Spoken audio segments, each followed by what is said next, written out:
Bom, no vídeo de hoje, então, 29º dia de prática contábil, esse é o vídeo parte 4. Essa talvez seja uma das coisas mais difíceis que eu fiz no escritório e que já por ter passado tanto tempo, até porque o relato desse vídeo de hoje aconteceu no dia 11 de julho de 2023, 29º dia, né? E hoje é dia 25 de 4 de 2025, portanto já tem quase 2 anos. Claro que eu não vou conseguir lembrar no nível de detalhes, isso aqui eu teria que praticar mais no dia a dia, só que desde então não fiz mais, então não consigo lembrar nos detalhes. O fato é que hoje quero tratar sobre distribuição de lucros que eu fiz neste dia, né, no 29º dia. Eu trabalhei no escritório de contabilidade por 50 dias que não foram corridos. Então, eu estive no escritório de 1 a 2 vezes por semana por apenas meio período no ano de 2023. Então, os meus relatos aqui no canal, a minha experiência é sobre isso, neste período. Que é pouca coisa, né? De lá para cá eu nunca mais trabalhei em escritório. Pretendo abrir o meu próprio escritório, daqui uns tempos ainda não, né? Depois que eu terminar esses relatos aqui, porque a playlist já existe aqui no canal e uma hora ou outra eu terei que abrir o escritório, não é mesmo? Mas enquanto eu tiver conteúdo para relatar de quando eu trabalhei no escritório, estarei fazendo isso. Agora, é muito importante de todos esses vídeos que eu gravo aqui, lembrando, esse vídeo é o vídeo número 4, né? Sobre o dia 29. Esse dia 29 foi bem longo, sabe? Muita coisa que eu fiz mesmo. Até porque foi um dia em que eu tive que fazer retroativo, né?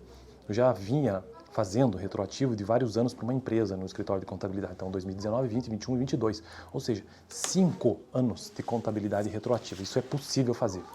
E porque o cliente ele mudou de contador e pediu para que aquilo fosse refeito de alguma maneira ou fosse feito algo que nunca tinha sido feito. Talvez seja isso, né, no momento. Porque isso era coisa do contador na época. Então, distribuição de lucro.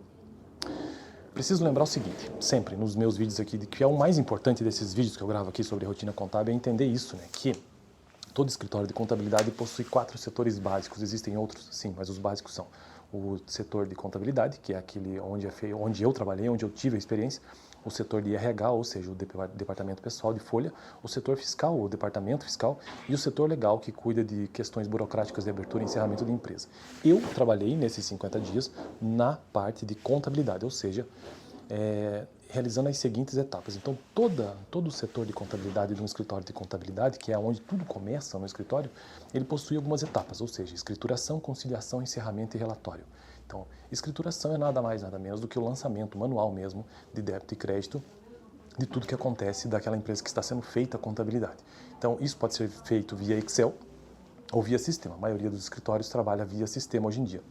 Até usa a planilha do Excel, como de fato eu usei, mas depois é feita uma integração, ou seja, todos os dados do Excel são jogados para dentro do sistema.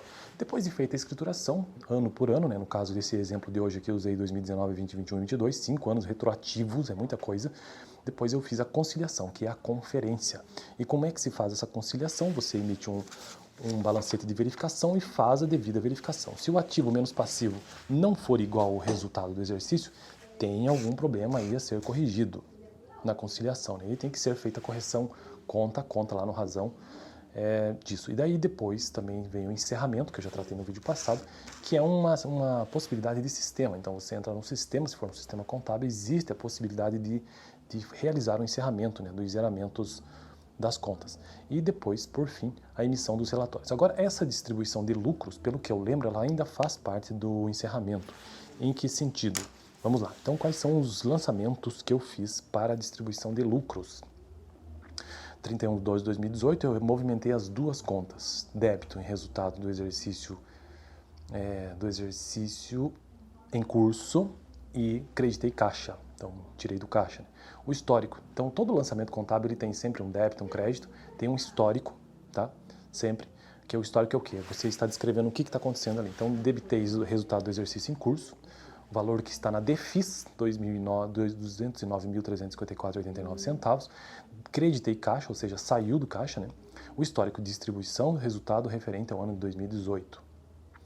E aí, minha anotação aqui, sobra um saldo em resultado do exercício, verificar no razão e balancete se existe essa sobra. Se houver saldo, então, débito, resultado do exercício em curso e crédito em lucros e prejuízos acumulados. Verificar razão e balancete e resultado do exercício em curso. Tá, então, se houver saldo, eu tinha que realizar um certo lançamento contábil e, do contrário, não. Então, isso foi o que eu fiz com relação à distribuição do lucro ano após ano. Então, como eu já disse, eu tive que fazer retroativo, 2018, 19, 20, 21 e 22. Então, cada um dos anos eu tive que fazer na distribuição de lucro e sempre verificar, por meio da emissão de um balancete de verificação, se de fato essa distribuição de lucro está acontecendo. Porque se eu errar no ano 2018, isso vai acumular para 2019 e vai dar um BO enorme. Então, basicamente, foi o que eu fiz nesse dia. Qual foi a base de dados que eu utilizei para fazer essa distribuição de lucros? Foi informação verificada na DEFIS, que é o documento fiscal, o documento que é a base de dados, né? Campo 2.2 especificamente, que se chama rendimentos isentos pagos aos sócios pela empresa. Então esse valor que eu encontrei, ele está bastante determinado, bastante descrito nessa DEFIS no campo 2.2. Sistema, esse lançamento deve fazer parte do zeramento? Não. Então o zeramento que eu fiz lá no encerramento, esse lançamento ele não faz parte, pelo menos na minha anotação aqui eu tenho isso, né? Tá, então conforme a DEFIS, eu consultei no campo 2.2, isso é uma informação importante, no rendimentos isentos pagos aos sócios, por enquanto é isento, né? 209 mil, não houve saldo, os sócios, ou seja, logo não distribuiu para lucros acumulados e prejuízos acumulados. 2019 houve 387 mil, saldo positivo, portanto, distribui para lucros e prejuízos, lucros acumulados, né? Débito crédito em lucros acumulados e débito na contrapartida. 2020, 247 mil, realizei os mesmos lançamentos. 2021 também 345 mil a distribuir. 2021, 2022 também, todos eles um certo valor. Só que aqui inclusive tem uma anotação minha, alterar lançamentos de zeramento de 2020 para frente, ou para prejuízos prejuízos acumulados conforme razão, porque houve um erro meu. Essa parte aqui, cara, vou te dizer, a parte de distribuição de lucros é uma coisa, principalmente no cálculo ali da DEFIS, ano após ano, que é muito fácil de errar. Eu me lembro que eu errei e tive que refazer tudo isso novamente. Eu só vou conseguir ter a noção, e você que está assistindo esse vídeo também, do como isso é feito de fato, como é que é feita essa distribuição de lucros, se você tiver que fazer retroativo ano após ano para não errar no acumulado de um ano para o outro, só quando estiver fazendo na prática de fato, porque quando eu fiz eu me bati bastante com isso aqui. Bom, então no próximo vídeo eu quero já terminar, né, concluir, que eu concluo no vídeo de hoje, o 29º dia, e vamos para o 30º finalmente, que eu irei tratar sobre o quê? De fato, continuar tratando sobre encerramento, beleza? Então eu fico por aqui, valeu, até o próximo.